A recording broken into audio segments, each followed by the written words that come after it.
ก่อนสิไปเบิ่งกินดาดจุ่มทะเลเนาะมาเบิ่งว่าเย็นเบียร์แบบใดให้กินแซ่บแป๊บเดียว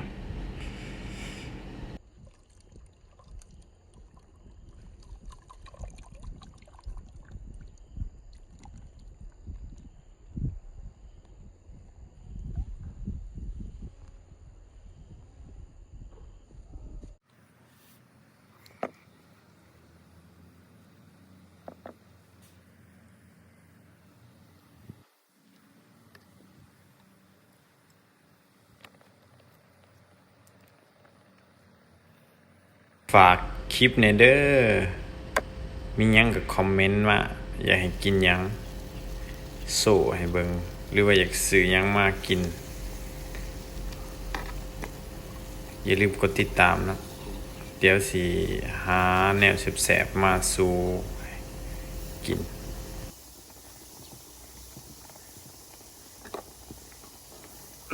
มาเด้อ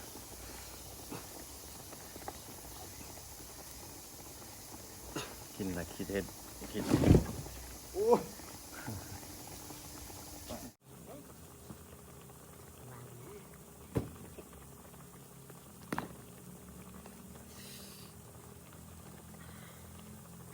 เฮ้ยแข็งเลยแข็ง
บ่ได้กินโดนละ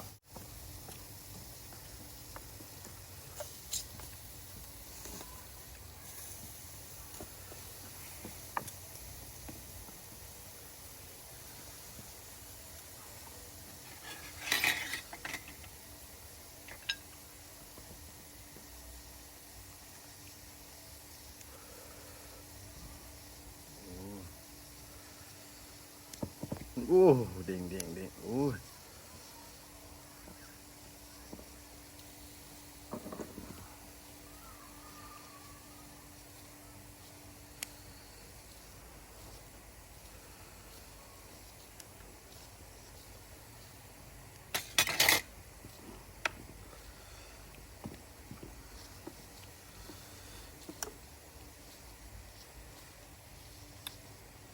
แซ่บอยู่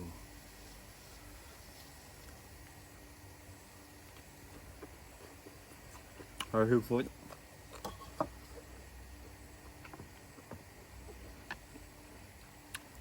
วาซาบิเนาะ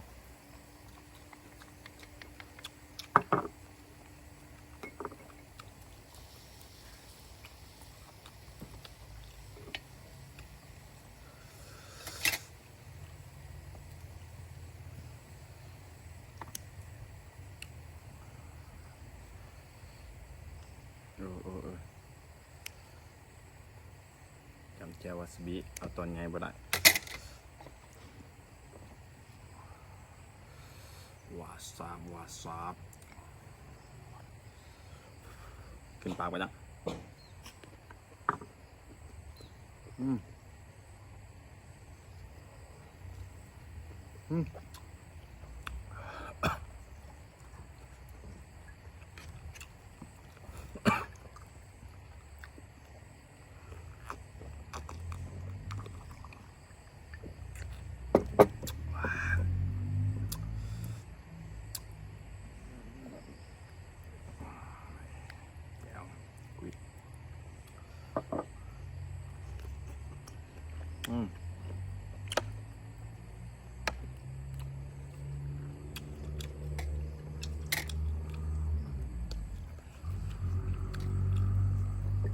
กุ้งตัวนี้หนังอ่อนเนาะ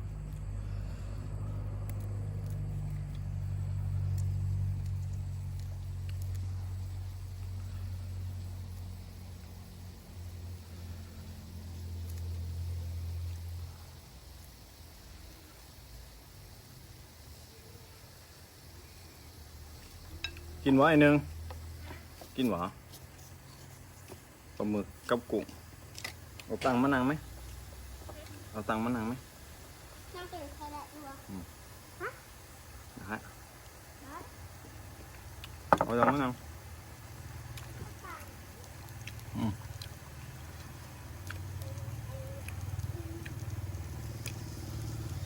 กินเบียร์วะ เอาตังค์ตัวผมตีดุ นั่งคนนี้นั่งแบบอยู่ขับไปยืน เอาตีนั่งได้กุ้งก็เอาแนวมาแกะแล้วเนาะ พูดจอกงานเถอะจอก หืม คือว่ากิน โมเมนเบียร์นะน้ำพากูรู้สึกว่าอยากเอาติดละเทือเฮ็ดกินย่ำแรงตัวนี้เป็นถ่ายปีกเนาะ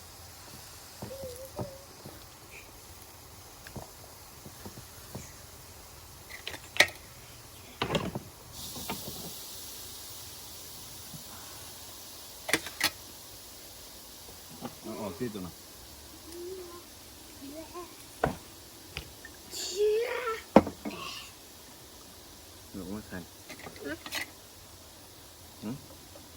ตัวเนี่ย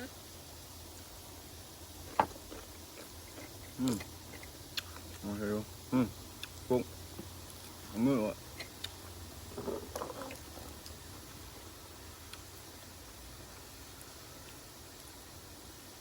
วาซาบวาซาบวาซาบิ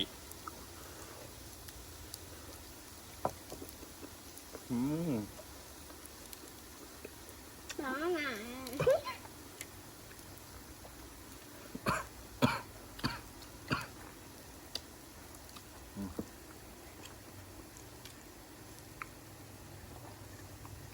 จะกินหนาป่ะคะหนาป่ะคะ โดย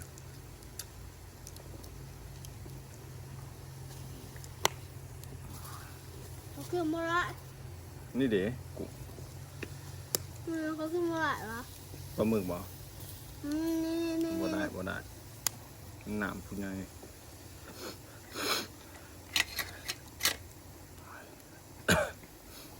มือหลดนะ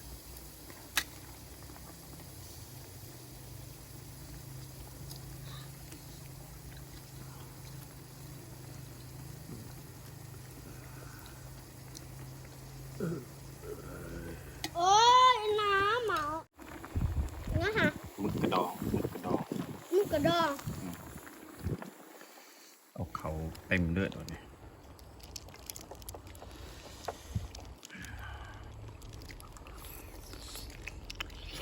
แต่ว่า เอาลง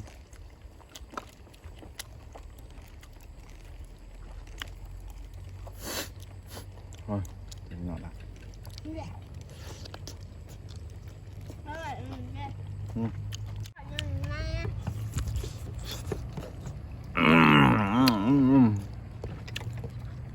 ป้าแบบเอา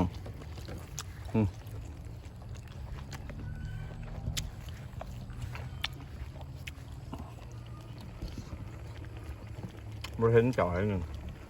บ่เห็นดุ คุณเพชร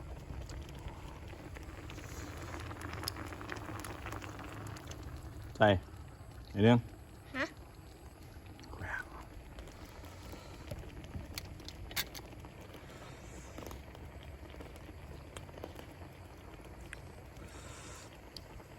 เห็นไหม นั่นคอยวะ เห็น นี่นะ มาสิเห็นไหมมาบอกมากินบ่เอาตังค์มาไปเอาตังค์ให้น้อง ไปยังมา เอาตังค์ให้น้องลูก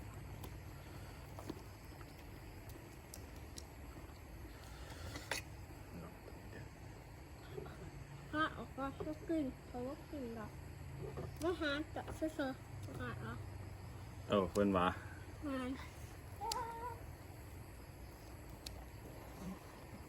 ตีมันเหรอนะตีมัน เพิ่นว่าบ่กินหรอกมาหาจะซื้อ นะ ๆเก่าเป็นเก่าแกะให้พอเนี่ย ฮะ แกะให้พอกินนะแกะสินดาด ให้มันตามขอยก่อน ผมดอกโอเคลูก โอ๊ยหมด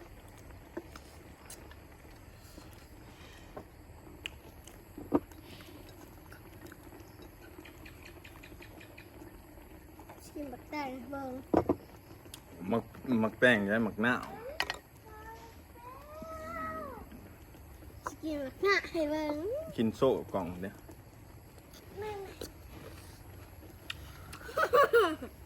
เขาบอก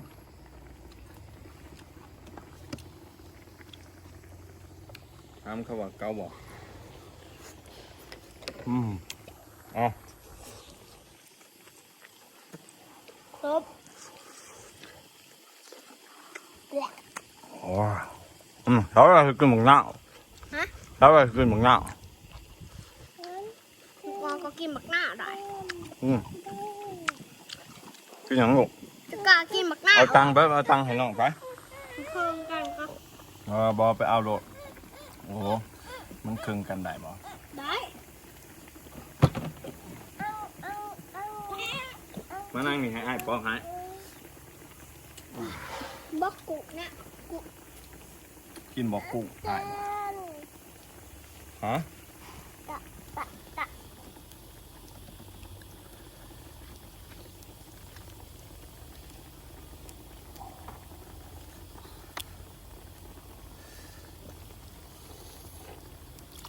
บักหน้ากินอะไรเนี่ยสีเหลือง ยัง น่ะโตเกาะ โซ่เลยนะกินโซ่กล่องไงติจริงหน่อยเอาบ่จน นะคะ ปลาหมึก ปลาหมึก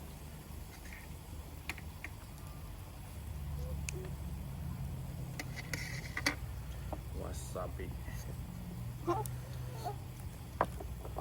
คือว่าไหนเนี่ยใช่ปะ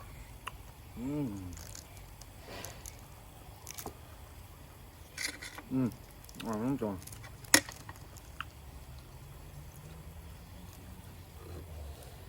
เห็นจากกันนี่อาศัยเบื้องนี่อาศัยบนนี้ทำนี่โอ้ยมันจะเกลือไก่ปะ เดี๋ยวนะคะ วาซาบตายมาจาก เลือกตามาชัก เอาสัตว์ตัว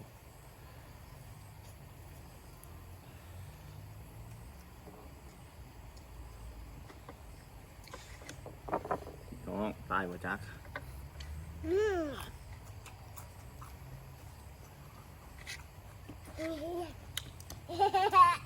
เป็นบ้าหรือเปล่าเฮ้ยจังอ่ะ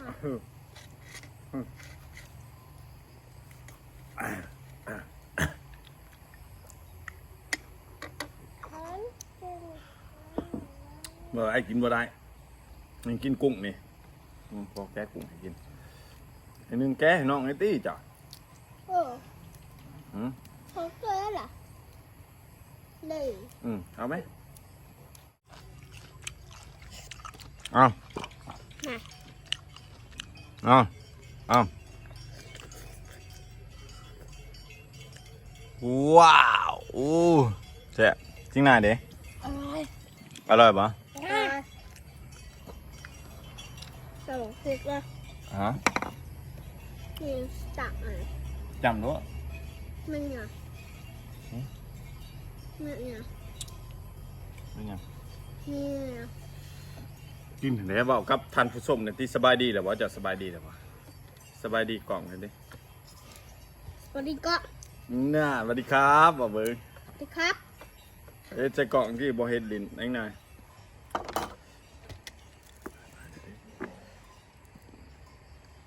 บ่เฮ็ดเด้อบ่เฮ็ดเด้อโอ้ยหมกหน่อย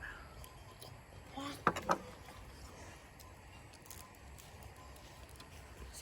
วัสดีผู้ชมสวัสดีผู้ชม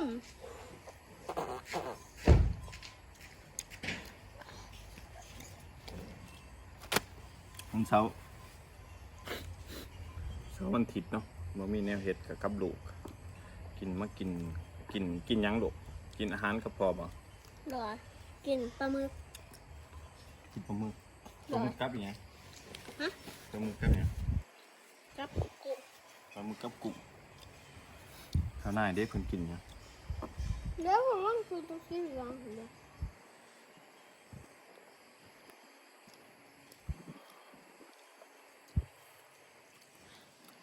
เรียบปักกี่โตกี่โต เอาแก้วนี่ซะแก้วสินาด ว้า อืม แซ่บแซ่บแซ่บ เอาพี่น้อง จับเนื้อ เอาไว้เจ้าจับพี่น้องแซ่บเรียบร้อย ใจพี่น้องแซ่บ ได้บอกหน่อยสิครับพี่น้องแซ่บ ดักดัก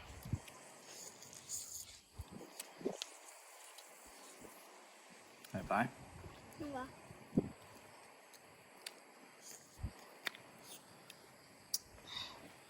โอ้เรื่อง อืม ใส่พี่น้องแซ่บใส่ปะ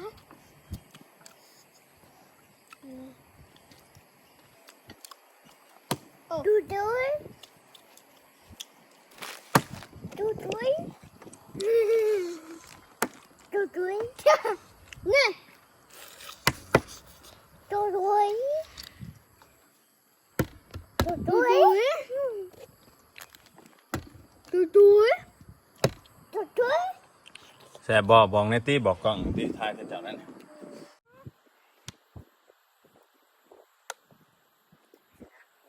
เขาบอกว่าอ๋ออยากกินอีเล็กก่อนนะคะอ๋ออยากกินอีเล็กก่อนวะร้อนก่อนว่าอ๋ออยากกินอีเล็กก่อนจ้ะได้หรอ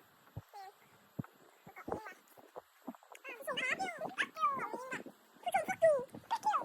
โอ้ยต้องมายิงมาสัมผัสได้กดยิงมากำลังกินตำกุ้งนะ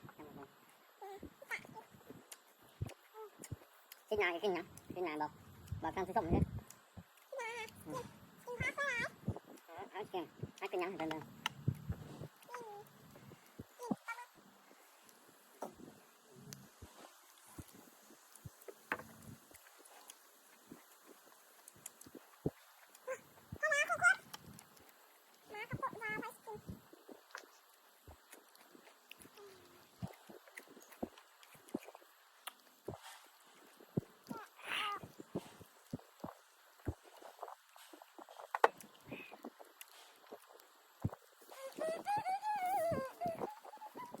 เสียงมันมาฟักอยู่เฮ็ดจะไหนเฮ็ดเบิ้งเฮ็ดใจกล่องไหมใจกล่องไหมฟักอยู่กินใจบักพีก็กินใจบักพีกินไหนบ่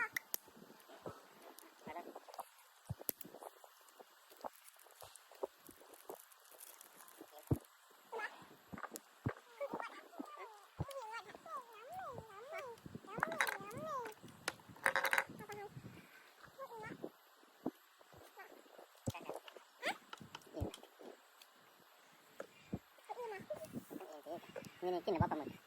กินแล้วเอาอีกวะกินโตจ้ะเขากินน้ำมันจ้ะว้าวไปเขากินน้ำหนักปลาหมึกปลาหมึกปลาหมึกปลาหมึกปลาหมึกปลาหมึกปลาหมึกกินเหรอ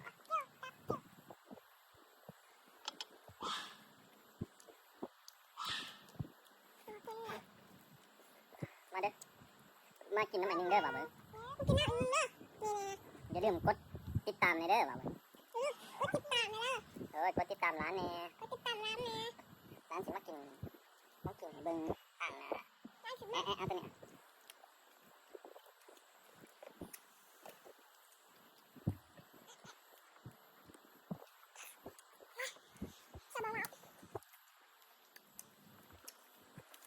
กุ้งตัวนึงกุ้งตัวนึงกุ้งมา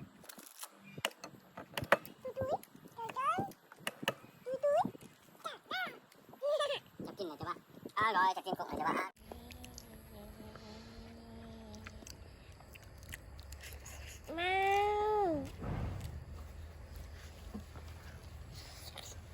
อร่อย อร่อยเฮ็ดจะได้ อร่อยกินอันนี้ เป็นยัง ปลาหมึก โอ้โอ้อาสั่งนี่เสร็จงูบายบายเนี่ยอิ่มละบายบายเนี่ยไอ้นายเอ้ย